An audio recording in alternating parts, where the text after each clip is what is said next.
मुख्यमंत्री बालिका प्रोत्साहन योजना, ये सब बच्चे को मिल। शिक्षा विभाग तथा अन्य विभागों से जो भी महत्वपूर्ण योजनाएं चलाई जा रही हैं उसकी जानकारी आप लोगों को हो, ताकि आप लोग उसका लाभ अच्छे से ले सकें। शिक्षा विभाग की तरफ से बहुत सारी योजनाएं चलाई जा रही है, जिसमें बीओ साहब ने अभी एक दो योजना के बारे में आप लोगों को बताया भी, जैसे साइकिल, मुख्यमंत्री बालिका साइकिल योजना 9वीं से 10वीं के लिए।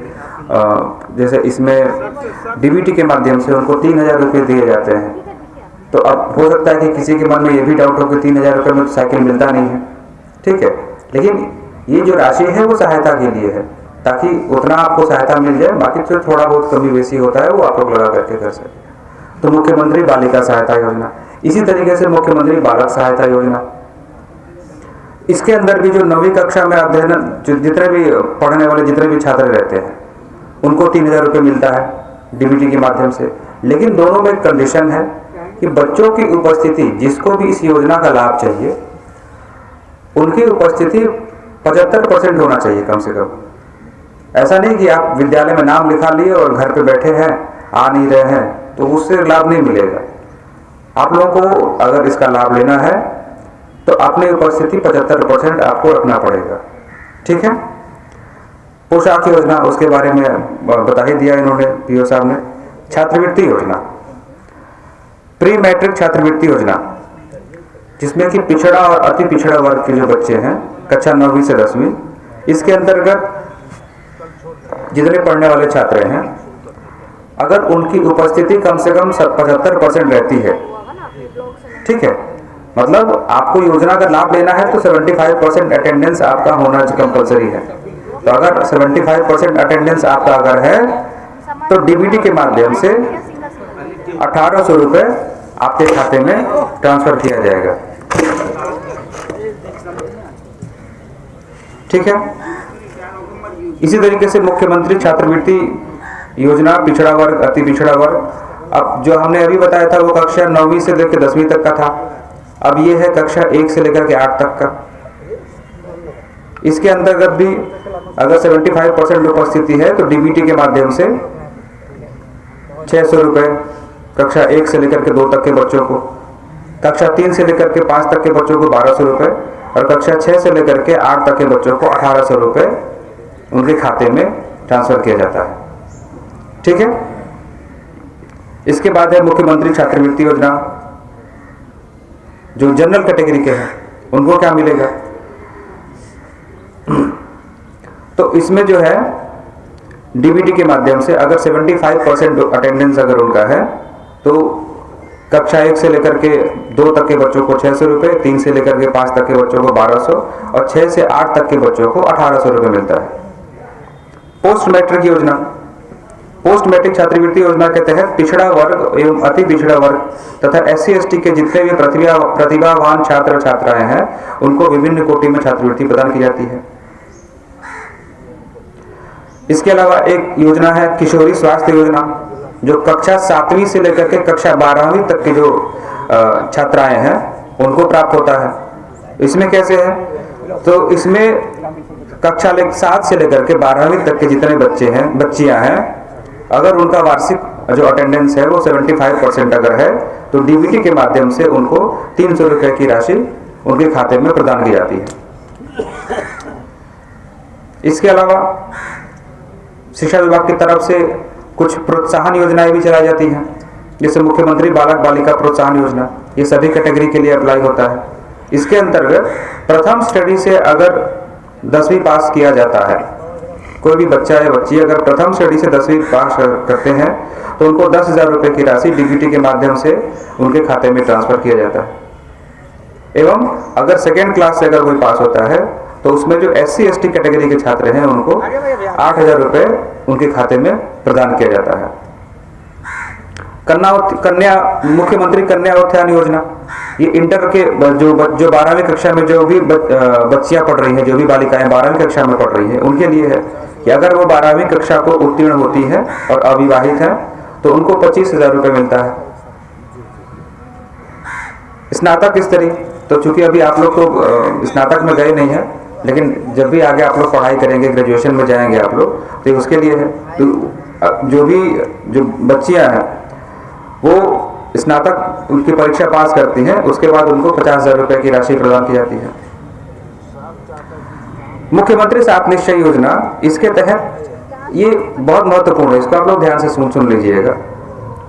इसके तहत बिहार सरकार के द्वारा बिहार बोर्ड से उत्तीर्ण जो भी विद्यार्थी हैं जो उच्च शिक्षा प्राप्त करना चाहते हैं लेकिन उनके पास पैसे की कमी है, तो उनको 4 लाख रुपए तक का ऋण जो है वो बहुत ही कम ब्याज पे दिया जाता है। जैसे अगर किसी को एजुकेशन लोन चाहिए, एजुकेशन लोन के बारे में आप लोगों ने सुना होगा, पढ़ाई करने के लिए लोन मिलता है, तो अगर आप बैंक में जाएंगे लोन लेने के लिए तो आपको महंगे दर पे उसका जो ब्याज लगता है वो ज़्यादा होता है। लेकिन अगर इस योजना का लाभ अगर आप लोग लेते हैं, जिसको भी चाहिए होगा, तो वहाँ पे जो ब्याज की दर वो अत्यंत न्यूनतम रहती है। इसके लिए करना क्या होगा, तो हर एक जिला में एक निबंधन केंद्र होता है जिसको हम लोग DRCC बोलते हैं। DRCC जानते हैं आप लोग कहाँ पे है? अररिया में, अररिया ब्लॉक के पीछे है, ठीक है। तो जिस किसी को भी 12वीं कक्षा के बाद उच्च स्तर की पढ़ाई करनी है, उनके पास पैसे की कमी है और उनको इस योजना का अगर लाभ चाहिए तो उनको 4 लाख रुपए तक का उनको लोन मिल जाएगा, बिल्कुल कम ही, बिल्कुल मिनिमम एकदम से ब्याज दर रहता है। इसके लिए आपको DRCC में जाकर के अपना रजिस्ट्रेशन कराना पड़ता है। तो DRCC में जाइए, वहां पर रजिस्ट्रेशन कराइए और इस योजना का लाभ लीजिए, ठीक है। इसके अलावा स्वयं सहायता भत्ता योजना, इसके तहत जो ऐसे बच्चे जिनकी उम्र 20 से लेकर के 25 साल तक के बीच की है, ठीक है, और अभी वो रोजगार तलाश रहे हैं परंतु उनको अभी रोजगार मिला नहीं है, तो उनको जो भी युवक हैं या युवतियां हैं उनको प्रति माह 1,000 रुपए की राशि प्रदान की जाती है 2 वर्ष के लिए। ये एक तरह से सहायता है कि जब तक कोई भी युवक या युवती अपनी पढ़ाई करने के बाद अपनी रोजगार की तलाश में है, उनको भी रोजगार मिल नहीं रहा है, तब तक सरकार की तरफ से सहायता है ताकि उनका जो भी मूलभूत आवश्यकताएं हैं उसमें सरकार की तरफ से थोड़ी बहुत मदद हो सके। तो स्वयं सहायता भत्ता योजना। इसके अलावा कुशल युवा कार्यक्रम है, इसमें जो 12वीं कक्षा के जो छात्र छात्राएं हैं उनको सम्मिलित किया जाता है।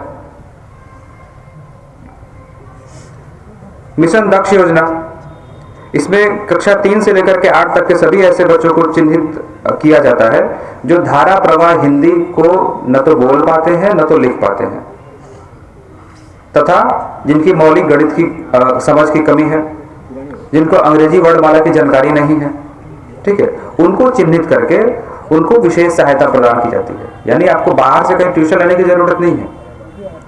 अगर आप इस योजना का लाभ लेते हैं, मिशन दक्ष कार्यक्रम, तो इसके तहत 3 से लेकर के 8वीं तक के जो बच्चे हैं उनको विद्यालय स्तर पर ही हिंदी, गणित, अंग्रेजी जिस किसी में भी समस्या है उसके लिए विशेष कक्षाओं का संचालन करके उनको मदद की जाती है।